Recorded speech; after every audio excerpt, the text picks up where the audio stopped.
The streams used for this video are either not copyrighted or Creative Commons copyrighted, so we can freely use to show you how the app works.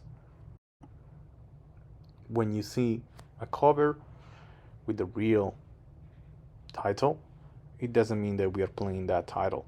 We're just using the metadata to give an example, but the streams associated is not real.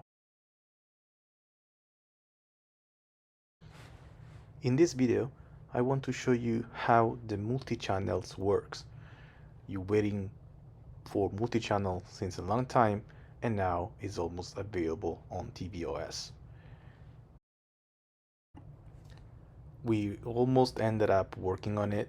Soon we'll send a beta, and after that we'll release it in production, only for tvOS. Then we'll work on iOS to introduce the feature there, because we need to adapt the UI and the UX even on that platform. To build this feature, we had to rewrite the entire player infrastructure. This means that we rewrote entirely how the player works, the subtitle, the external subtitle, the picture-in-picture, how the channels are handled to handle even multi-channels and so on. This means that we also rewrote the provider, that is that infrastructure that choose which player to provide, if AV player or VLC. So now all the infrastructure will be much more stable and new. So let's start looking into VODs. Here we want to open a VOD to show you the new UX. So in this moment, in a few seconds, the provider chooses to return us the VLC player, because AV player doesn't support this content. When you swipe up or down, you will get this panel. This panel can either be a progress bar or this info panel.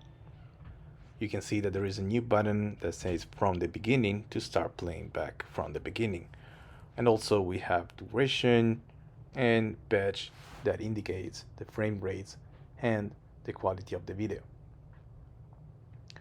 We have three new buttons here. The first button is subtitle. In this panel, you have external subtitle that have been completely rewritten. So now you can go through them and you will have information such the vote, you can see the stars, and also when they are being created and so on. So it's much more easy to decide which one you want to go with. So now let's make an example. We want to add one of this. We are going to add this Arabic. Immediately the track is downloaded and enforced. You can see that has been added above as the track 3. And you can see the icon next to that subtitle that indicates that you downloaded that track. Now the cool thing is that if you go back and then back in the video, that track will be cached. It means that the system is going to load the track for you and put it in the main list. This means that if you're traveling and you're using your iPhone and you are on a non-connection flight, you can still enjoy your subtitle that you previously downloaded. This is also a new feature. We have done the classic how to track that indicates how many channels we have. And then we have that new option tab, which include some of the options that you already know about, but also the aspect ratio. This before was accessible by long pressing, but now has its own menu and you can choose which one you want to use. Much more clean. Now let's talk about the progress bar and the new functionality we have. When we focus on the progress bar, like in this case, you can see that the progress bar and the text below change color. That gives you a sense that you are focusing on that. Now you can move backward and forward, and you can see that there is also an icon that indicates that the stream is paused. If we start back to play, then we see the play icon. Now the level of details this has been built is this one. When you're scrolling and you go over the duration will disappear and the icon will appear on the other side, just to make sure you can keep high on that. And then if you want to just go back playing, you can either tap back or you can tap play on the point where you were. You can also use the forward and backward button to go 15 seconds ahead or back. And the new functionality we introduced is that if you long press on that forward button, it will start to fast forward. And you can even tap again to increase the velocity to 4, 8, 16, and even 32 per. The 32 will work only on AV player. VLC supports up to 16.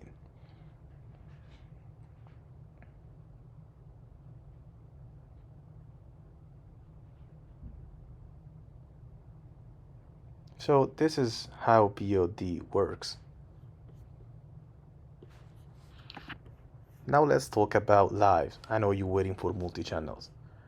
And I'm gonna show you multi-channels and picture-in-picture now. This is the new TV guide that you already know. We don't have APG here because obviously it's a test. So we cannot really show you how much beautiful this is, but you will see when we deliver. Let's try to open a stream, this classic beep bop. So even here, we have a progress bar. Today, we don't have a progress bar in production, but in this new version, there will be this progress bar that will indicate you the APG duration and the current progress. Now there is no APG, so you can now see that. You see that playing live. This doesn't mean that you can pause or fast forward or backward. You cannot do that things, but you have the progress bar indicating you where we are. So if we scroll down here, we have the information. We will have APG information here. Now we don't have APG, so you don't see a good UI, but it will be very good. And there is an OpenTV Guide button.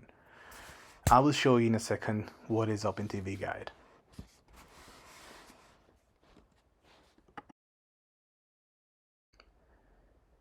In the option menu here, because this is an AV player, like the version in production, we have the refresh rate.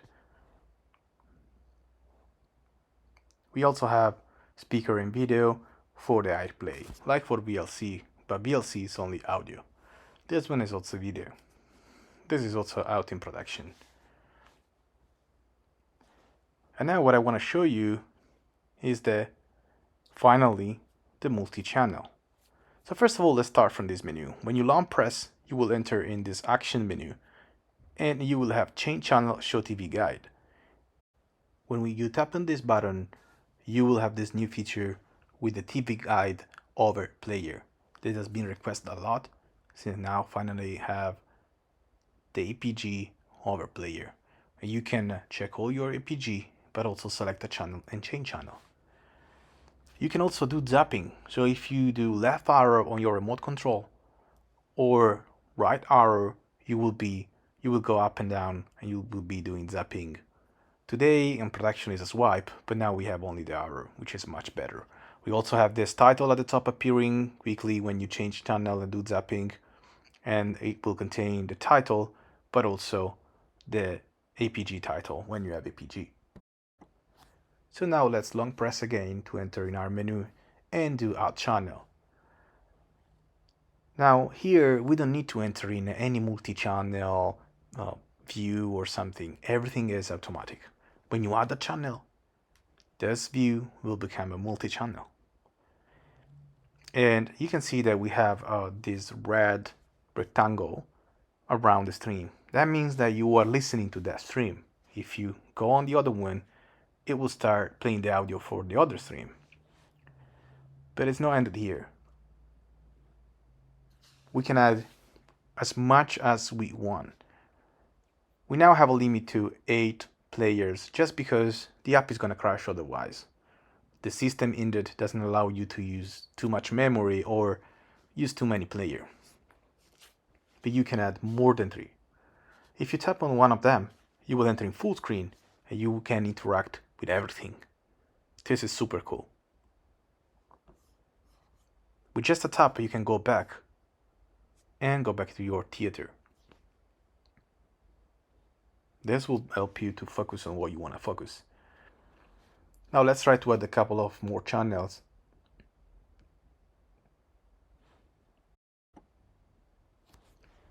You can see how IPTVX automatically position your players to use the maximum space available. And here we go, we enter in one of them, we can interact and go back. This is completely new.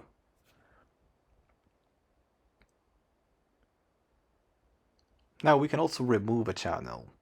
So let's say that I want to remove this channel. I just long press again on that and I do remove channel and everything is positioned again.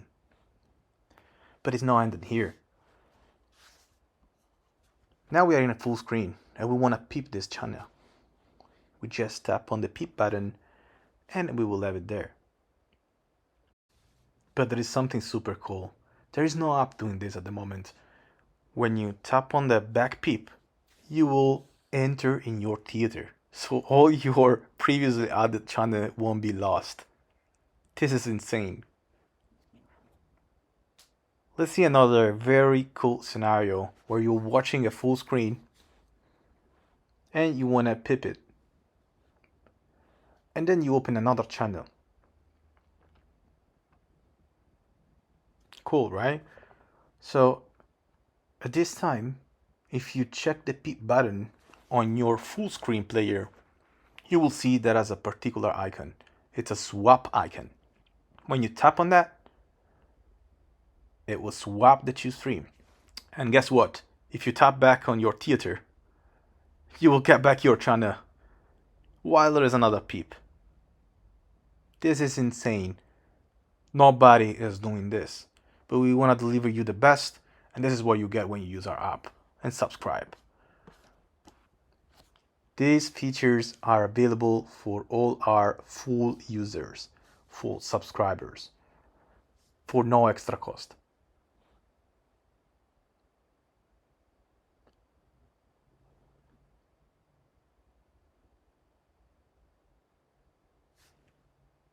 So now let's see what happens when you tap on Open TV Guide.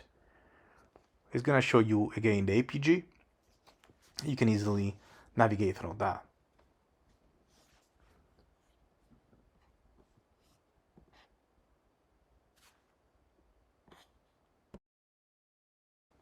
There is one last thing I want to show you. The TV shows. Let's for example open this TV show. Obviously the stream is not lost. It's another one. Here we get this new UI where we can read the name of the episode. And if we scroll down, we'll see the name of the TV show and the number of season and episode. We have a new button now, next episode, which will be there forever. Not only at the end of the video, but also there. So at any time you can go next episode. Towards the end of the episode though, you will still get the usual next episode button appearing on your screen.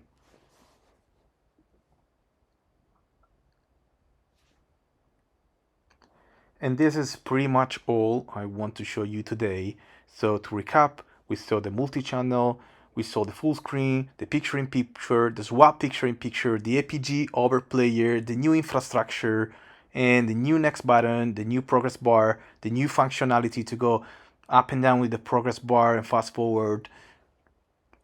There are a lot of news coming out and this requires a lot of work, but as you know, we want to give you the best. And every time I say that I'm going to deliver something, I will deliver it to you. Just wait and subscribe to IPTVX. Thank you very much for being a user and enjoying IPTVX.